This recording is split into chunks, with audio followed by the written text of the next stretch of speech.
I accidentally hit the radio button on my car recently and was sort of shocked to actually find myself people that I was convinced were going to be huge have fallen by the wayside and now owe money to some record labels depending on how the advance deals were structured. So people assume that pop stars aren't musicians or aren't talented or they're created, they're crafted.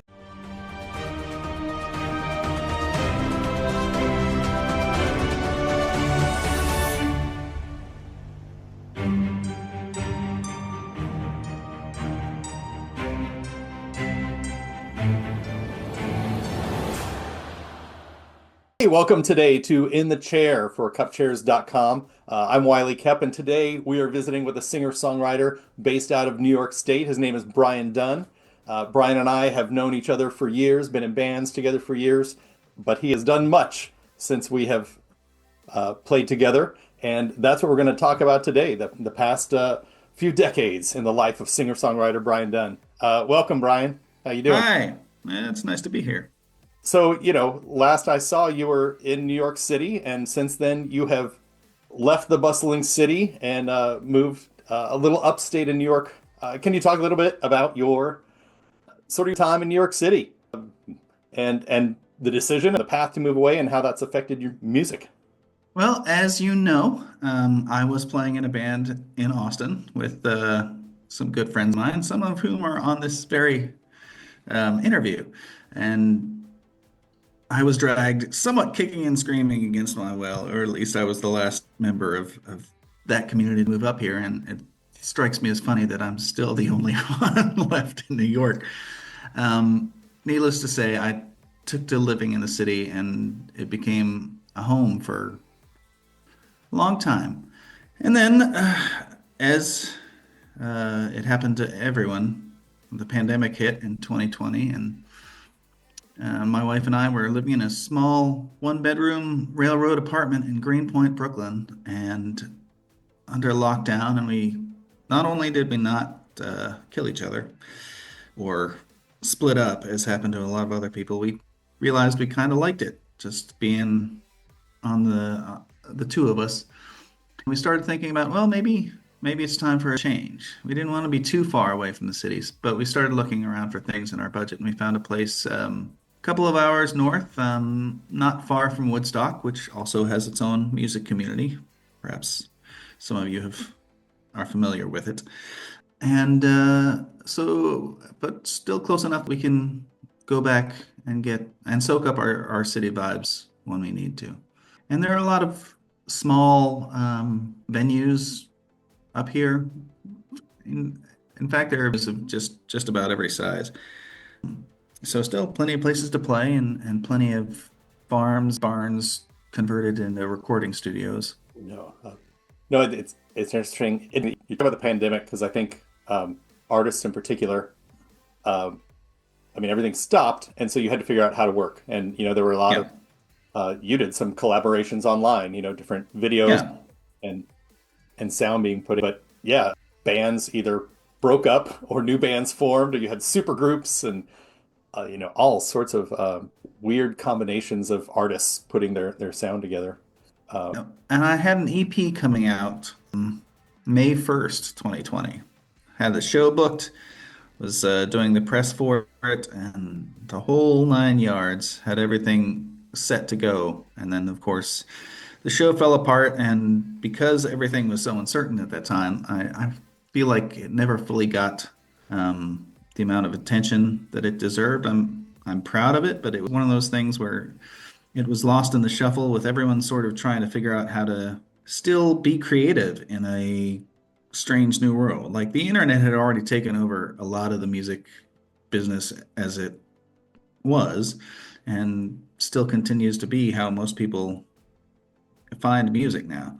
Um, I accidentally hit the radio button on my car recently and was sort of shocked to actually find myself listening to a radio station when most of the time you're just plugging in whatever mobile device you have and listening to the stuff that you're already familiar with. The internet is how you discover new things.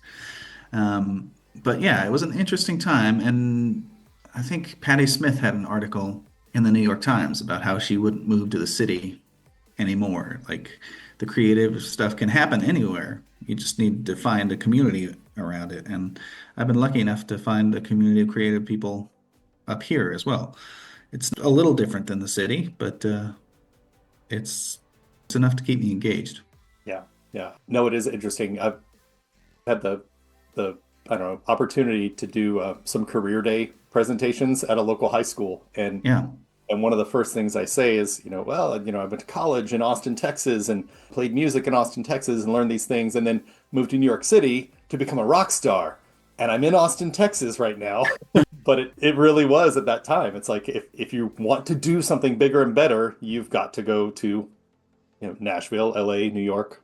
Yeah. The big industry hubs, but And now it doesn't matter as much as you're doing it in the city more rurally now. yeah, it's kind of fascinating to see how that's changed. Although there's still so much of the industry based in those cities that um, if you achieve, uh, let's say, a level of success a little more substantial than my own, you're still going to have to stay in those cities' orbits to try to maintain it. Sure, sure. I want to talk a little bit about you know, we've all had varying levels of success in different things, and you've been in bands and you went solo and put out a few albums, and then one of your songs in particular, Animal Skin, it's up over 2.5 million streams Yep. on Spotify. Like that, I think that's a lot of people's dreams. That's, oh my God, you made it! You've got 1 million streams. I'd So love to. I'm not I'm very proud of the song and I was happy that it took off like that, but I've in a lot of ways it has nothing to do with me. In it, there's this called Welcome to Night Vale. I don't know if you've heard of it or if you're familiar with it. The basic premise is sort of like a Garrison-esque NPR folksy home show in a Stephen King Maine town where all manner of supernatural and wacky shit is happening. And on every episode, they have a segment called The Weather, where they give a spotlight to an independent artist. And the show is massive, has fans all over the place. And they were doing an open call for submissions for The Weather. And I was familiar with the show, but I had a friend who was a really, really huge fan. She'd sent a message to me and a couple of other people like, they're taking submissions. If you have anything that you think will fit, go ahead and send it. And so I had Animal Skin, which we recorded in 2015, I think. So it had a couple of years and was just kind of sitting there. Um, but I thought, oh, this would be a great fit for the vibe of that show. And they agreed, and they aired it on an episode. And so from there, you have the Night Vale superfans sort of who build playlists every episode's weather. And it started taking off that way. And the more people put something on a playlist, the more other people are apt to discover it. And so it snowballed there from there, which, I couldn't be here about and couldn't be more pleased. But in the downside with that is sometimes thing that people are discovering. Like Animal Skin has like you said, 2.5 million streams or whatever on Spotify. And the next closest thing has maybe 30,000. It's a steep fall. And that's, again, not meaning to sound like it's a complaint, but it's not like people are necessarily discovering my entire catalog based on the one song that they heard that they liked. And you could say that that's always been the case with the music industry. People wanted to buy the single. When they bought albums, it's because the song they heard that they liked was on there. But the revenue scale streaming versus the old style music industry means that with streaming revenue, every now and then I can go out for a nice dinner, which again is fucking great. But it's not like the sole or the main income, if you will. Yeah, I was with a group. Yeah, I need to keep them anonymous. It was just a local group with moderate level fan base sort of thing, and there was a very heated discussion on maximizing how their licensing was done so that they could make the most money possible from their streaming. And I just laughed. It was like, if you maximize it, you're still not going to make any money from streaming. It Yeah. might make, dozens, hundreds. I was like, Beyonce does not make substantial money off of streaming. That it's a wonderful card. It's a wonderful foot in the door. Yeah. It does get just available to anybody which is wonderful. Yeah. And I mean, the overwhelming availability of music is also sort of what makes it difficult to really find the new artists that you want to do deep dive in, because if you're discovering top playlists, there's one song that you kind of want to drag to yours, but unless you're the kind of listener that's actively seeking out new artists and not just new songs, um, it's not going to build off of that one song necessarily, if that makes sense. Yeah, yeah, completely. No, that's cool. I mean, I talk to a lot of artists, and they're like, man, how do stream? How do we do this? And I think Yeah. yours is a good example of one, pursue opportunities. Don't just sit there. Yeah. The chances of getting anybody to discover you just sitting there is very little. And you just kind of hope one of those opportunities pans out. You never know what's going to ultimately work for you. Yeah, There's still there are industry people that will tell you you do this and this and this, and we have to back you up. And that's all well and good, but some of yours and mine's favorite artists have gotten those industry deals, and ultimately it's done nothing for them either. right. People that I was convinced were going to be huge have fallen by the wayside and now owe money to some record labels depending on how the advance deals were structured. So, Right. I mean, I'm not saying nobody knows anything, but it still seems like a crapshoot. So all you can do is just keep putting your stuff out there, and doing the best work you can, and hope that something connects. Yeah, yeah, Just having one moment of connection is pretty great, honestly. yeah.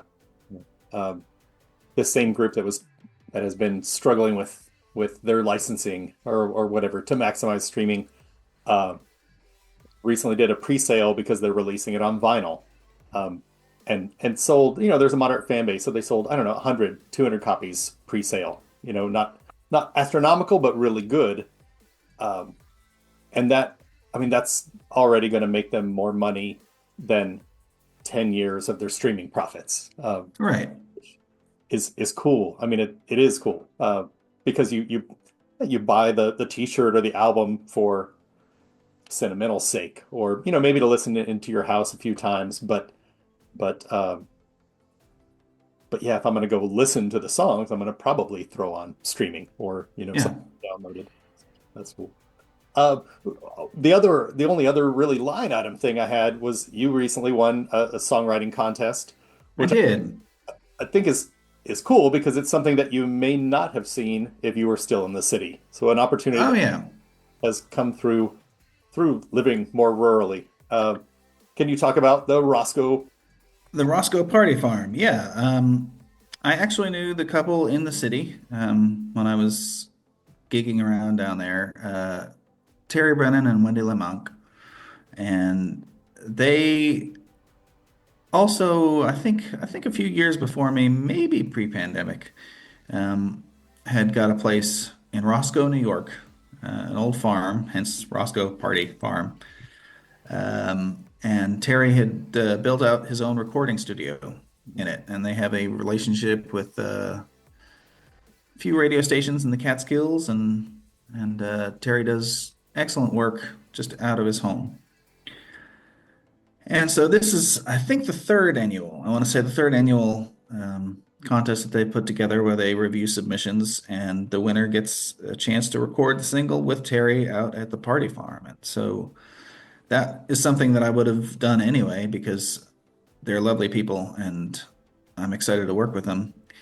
Um, and I was, not to brag, but evidently I had the song that they liked the most this year out of the submission pool. I'm really pleased with it. I'm excited to start working with Terry on that, which we should be recording, I think, next month. Um, I just need a drummer, so it's a shame that you're in Austin at the moment. But I mean, I'll find somebody, I think. summer's coming up. Yeah, yeah. I don't think my budget involves flying a drummer from Texas, unfortunately. That's cool. I had never heard the words party and farm before. Now I want my own party farm. They have a bowling alley on premises. It's a pretty good time. Very nice, very nice. Um, I mentioned talking for some career days, and some of the questions I get was, like, well, have you met anybody famous? Or, what did you do big? And it's kind of disheartening because teenagers they've never heard of any of the famous people I've ever met. Uh, Yeah, yeah. but I think it'd be fun to hit a few things. I mentioned to someone else at Cupchairs that it's a little bit of a paraphrasing, but that we had played a gig together uh, for Sir Richard Branson. I'm just gonna Yes. say it was a private party for. Yeah, it was in all manner of things. I also like saying that we opened for Bruce Springsteen, and The best and worst, one of the best and worst shows of my life. Because if you recall, it was a very windy day outside, and I'd loaned our friend my acoustic guitar for use, and it cracked the headstock, and I dragged the guitar around for years. I got it repaired once, and then it popped again. I'm like, someday maybe I'll find someone who can, put the sword back in the stone, as it were. And I just took it to my friend, who's one of the best luthiers in the business. Couldn't be fixed. So after what? Oh my God, that was a long time ago. yeah, Um, right around 2022. yeah, and so I finally let it go last year. I finally just said, I take the case, take the corpse, and be done with it. I think there is a lesson to be had here, that if you break an instrument, don't carry it around for 20 plus years. Well, I had a lot of sentiment attached to that instrument, as most musicians will, and that was I bought it for our Austin band, and I started playing it then, and I just couldn't let it go for a long time. Yeah, that is a heartbreaker. I am holding on to a guitar of my wife's that it was given to her. It has great sentimental value. It's not a very good quality guitar. You actually cannot tune it. Ooh, Uh, but it's I'll carry it around till the day I die. It's yeah, just one of those yeah, things. I get it. I Uh, get it. Do you want me to talk about some of the famous people I've interacted that's with where I was some of the leading to. used? Yeah. Yeah, thank you for putting me back on track. Well, I mean, going back to a different songwriting contest back in 2006, um, when Williamsburg was the musicians' neighborhood still in Brooklyn. A, a now defunct music site had a songwriting contest and an open submission for that. And I submitted, and I came in second.